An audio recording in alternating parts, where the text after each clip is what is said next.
Hello दोस्तों, आज एक नई कहानी के साथ हैं। तो चलिए कहानी को स्टार्ट करते हैं। सावन की धूमधाम में नगरवासी स्त्री पुरुष बड़े आनंद तथा उत्साह से सावन का उत्सव मना रहे हैं। बहनें भाइयों को राखी बांध रही है और ब्राह्मण अपने यजमानों को राखी बांध रहे हैं। ऐसे ही समय एक छोटे से परिवार में 10 वर्ष की बालिका ने अपनी माता से कहा, माँ मैं भी राखी बांधूंगी। उत्तर में माता ने एक ठंडी सांस भरी और कहा, किसके बांधेगी बेटी, आज तेरा भाई होता तो। माता आगे कुछ न कह सके। उसका गला रुध गया और नेत्र आंसू से पूर्व हो गए। अबोध बालिका ने अठलाकर कहा, तो क्या भाई को ही राखी बांधा जाता है और किसी को भी नहीं? भैया नहीं है तो क्या हुआ अम्मा, मैं तुम्हें ही राखी बांध देती हूँ। इस दुख के समय भी पुत्री की बात सुनकर माता मुस्कुराने लगी और बोली, अरे तू कितनी बड़ी हो गई है, भला कहीं माँ को राखी बांधी जाती है? बालिका ने कहा, वाह, जो पैसा दे उसी को राखी बांधी जाती है। माता, अरे पगली, पैसे के लिए थोड़ी ना राखी बांधी जाती है। इतना बोल दी माता जी। तब माता जी अपने घर के काम काज में जुट गईं। घर का काम शेष करके उसने अपनी पुत्री से कहा, आ तुझे नहला दूं। बालिका मुख गंभीर करके बोली, मैं नहीं नहाऊंगी। माता पूछी, क्यों क्यों नहीं नहाएगी, क्या हुआ? बालिका, मुझे क्या किसी के राखी बांधनी है। माता, अरे राखी नहीं बांधनी है तो क्या नहाएगी नहीं? आज त्योहार का दिन है, चल उठ नहा। बालिका, राखी नहीं बांधूंगी तो त्योहार काहे का? माता, अरे कुछ सिड़न हो गई है, राखी राखी रट लगा रखी है, बड़ी राखी बांधने वाली है। ऐसे ही होती तो आज यह दिन नहीं देखना पड़ता। पैदा होते ही बाप को खा बैठी, 2.5 वर्ष के होते ही भाई को घर घर छुड़ा दिया, तेरे ही कर्मों से सब नाश हो गया। बालिका बड़ी अप्रतिभ हुई और आंखों में आंसू भरे हुए चुपचाप नहाने को उठ खड़ी हुई।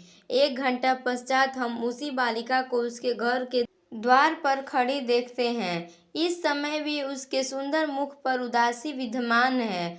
अब भी उसके बड़े बड़े नेत्रों में पानी झलकता आ रहा है। परंतु बालिका इस समय द्वार पर क्यों? जान पड़ता है वह किसी कार्यवश खड़ी है, क्योंकि उसके द्वार के सामने से जब कोई निकलता है तब वह बड़ी उत्सुकता उसकी ओर ताकने लगती है, मानो वह मुख से कुछ कहे बिना केवल इच्छा शक्ति से ही हो उस पुरुष का ध्यान अपनी ओर आकर्षित करने की चेष्टा रखती है।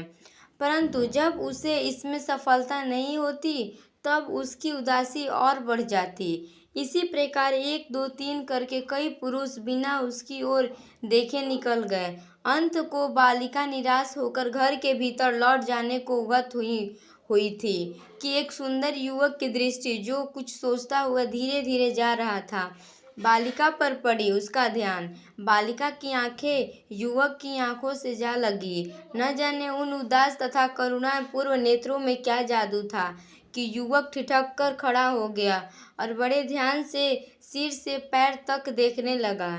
ध्यान से देखने पर युवक को ज्ञात हुआ कि बालिका की आंखें आंसू पूर्व हैं।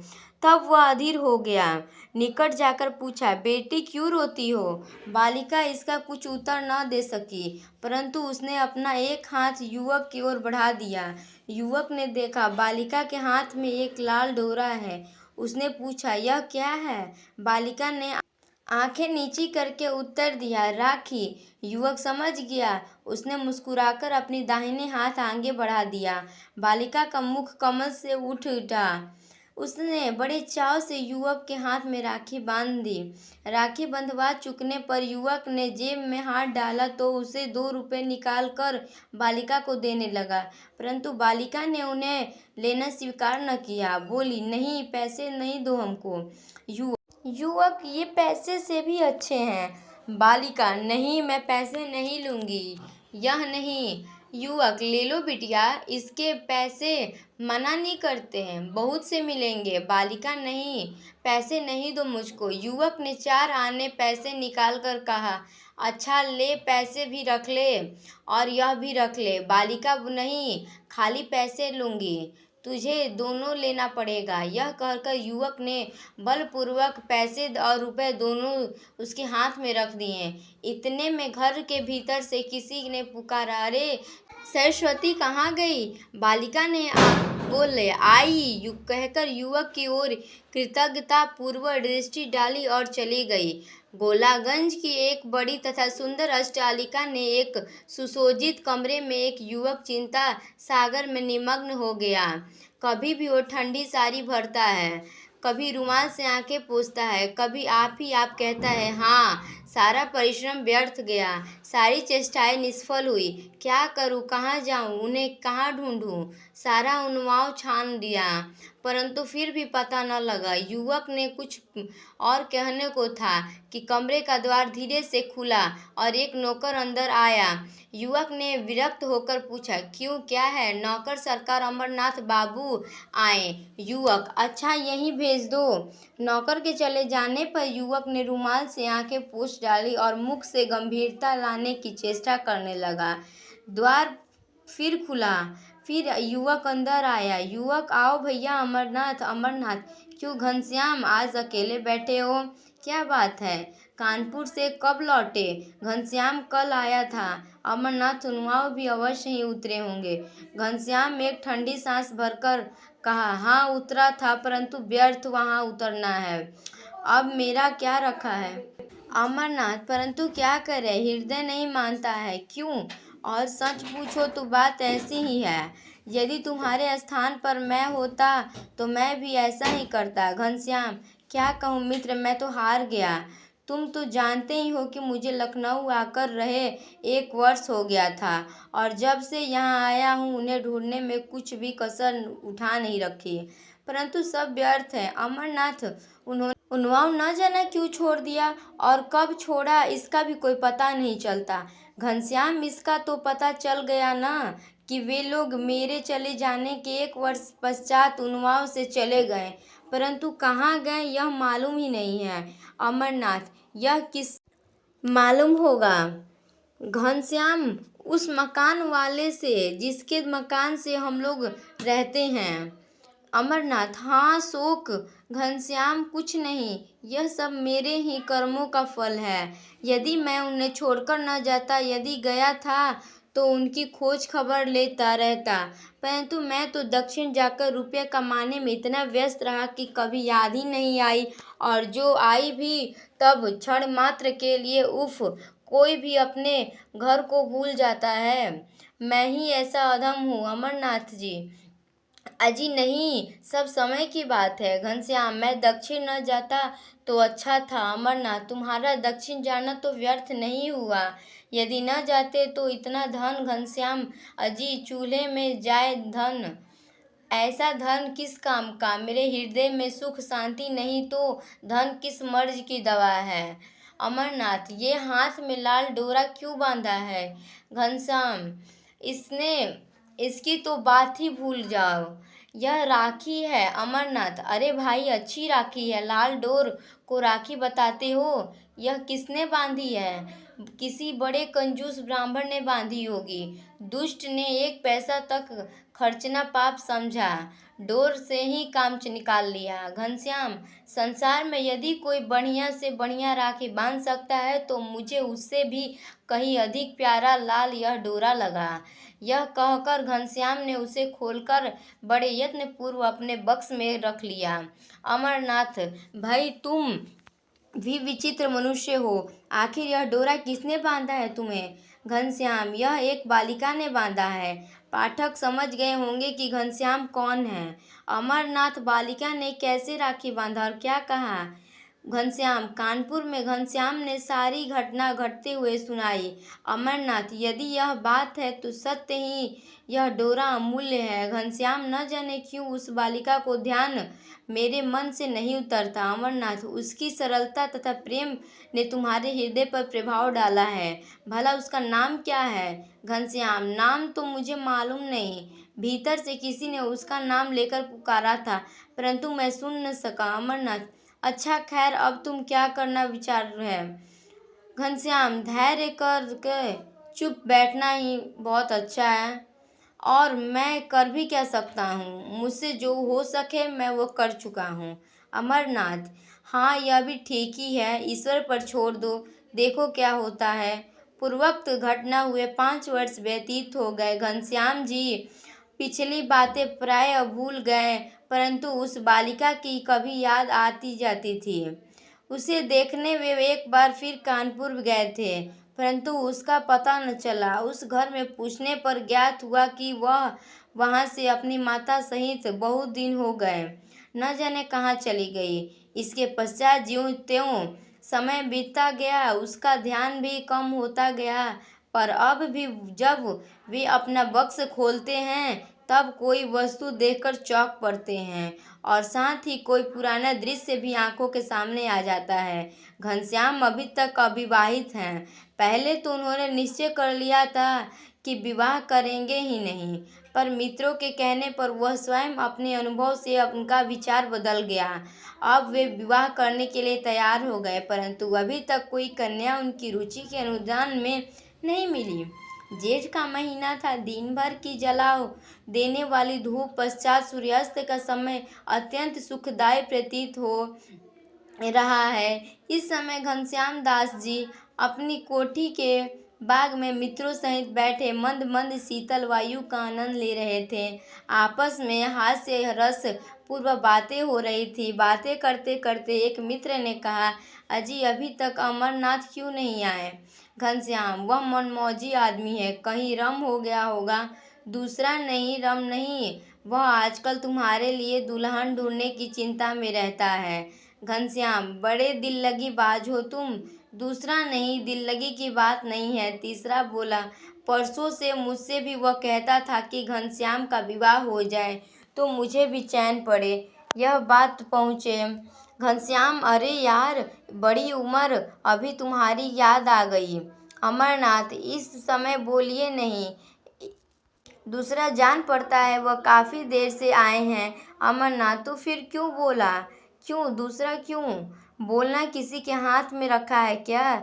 अमरनाथ, अच्छा, दिल लगी छोड़कर एक आवश्यक बात है। सब उत्सुक होकर बोले, कहो कहो, क्या बात है? अमरनाथ घनश्याम से तुम्हारे लिए एक दुल्हन ढूंढता है। अमरनाथ, फिर वही दिल लगी होगी। तुम लोग बहुत अजीब आदमी हो। तीसरा बोला, कहाँ ढूंढी? अमरनाथ, यहीं पर। दूसरा, लड़की का पिता क्या करता है? अमरनाथ, पिता तो स्वर्गवास हो गए हैं। तीसरी, यह बड़ बुरी बात है। अमरनाथ, लड़की है और उसकी माँ, बस। तीसरा, कोई नहीं, विवाह में कुछ मिलेगा भी नहीं। लड़की की माता बड़ी गरीब है। दूसरा, यह उसकी सबसे बुरी बात है।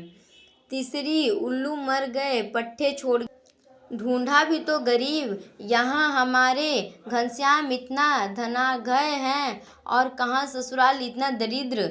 लोग क्या कहेंगे? अमरनाथ, अरे भाई, कहने और कहने में बहुत अंतर है, और यहाँ उनका कौन बैठा है जो कहेगा? घनश्याम जी ने एक ठंडी सांस ली।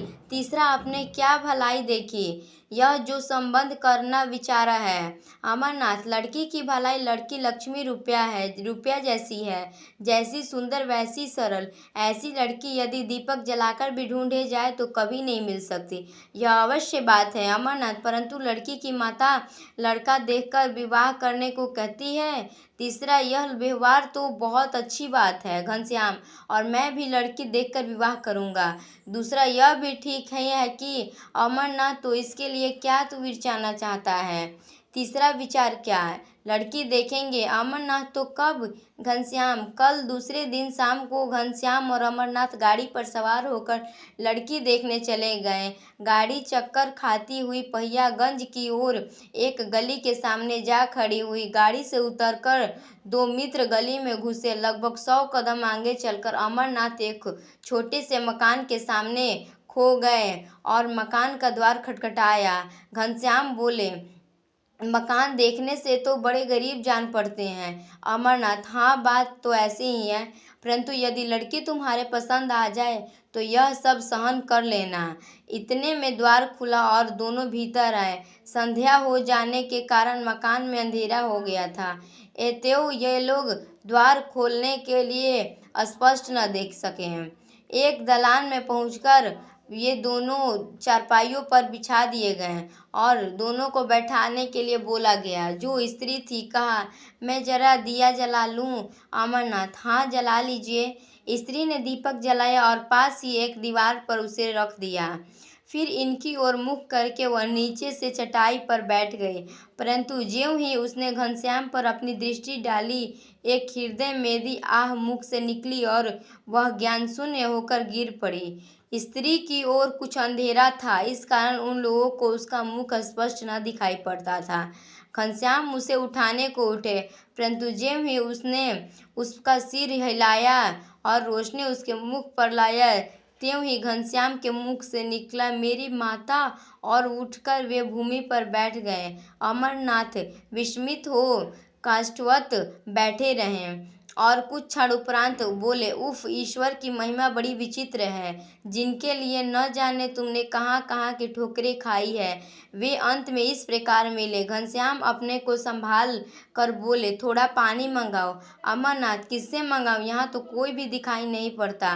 परंतु हाँ, वह लड़की तुम्हारी, कहते अमरनाथ रुक गई। फिर उन्होंने पुकारा, बिटिया थोड़ा पानी दे जाओ, परंतु कोई उत्तर न मिला। अमरनाथ ने फिर पुकारा, बेटी तुम्हारी माँ अचेत हो गई है, थोड़ा पानी दे जाओ। इस अचेत शब्द से न जाने क्या बात थी कि तुरंत ही घर के दूसरी ओर बर्तन खड़कने का शब्द हुआ। तत्पश्चात एक पूर्ण वयस्का लड़की लोटा लिए जल लेकर आई। लड़की मुंह कुछ ढके हुए थी। अमरनाथ ने पानी लेकर घनश्याम की माता की आंखों तथा मुख में धो दिया। थोड़ी देर में उसे होश आया। उसने आंखें खोलते ही फिर घनश्याम को देखा। तब वह शीघ्रता से उठकर बैठ गई और बोली, मैं क्या स्वप्न देख रही हूँ? घनश्याम, क्या तू मेरा खोया हुआ घनश्याम है ना? यहाँ कोई और? माता ने पुत्र को उठाते कर छाती से लगा लिया और आंसू बिंदु के विसर्जन किए, परंतु वे बिंदु सूख गए थे।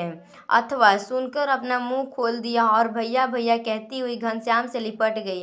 घनश्याम ने देखा, लड़की कोई और नहीं, वही बालिका जिसने 5 वर्ष पूर्व उसको राखी बांधी थी और जिसका याद प्राय उसे आया करती थी। सावन का महीना है और सावन का महोत्सव। घनश्याम दास जी की कोठी खूब सजाई गई। घनश्याम अपने कमरे में बैठे पर एक पुस्तक पढ़ रहे थे। इतने में एक दासी अंदर आकर कहा, बाबू भीतर चलो। घनश्याम भीतर गए। माता ने उन्हें एक आसन पर बिठाया और उनकी भगिनी सरस्वती ने उनके तिलक लगाकर राखी बांधी। घनश्याम ने 2 अश्फिया उसके हाथ में धर दी और मुस्कुराकर बोले, बकाया पैसे भी देने होंगे? सरस्वती ने हंसकर कहा, नहीं भैया, ये अश्फिया पैसों से अच्छी है, इनसे बहुत से पैसे आवेंगे, इसलिए मुझे कोई पैसे नहीं चाहिए। अगर प्यार है भाई बहन का तो इसमें पैसे की कोई ज़रूरत नहीं। पूरी स्टोरी सुनने के लिए धन्यवाद।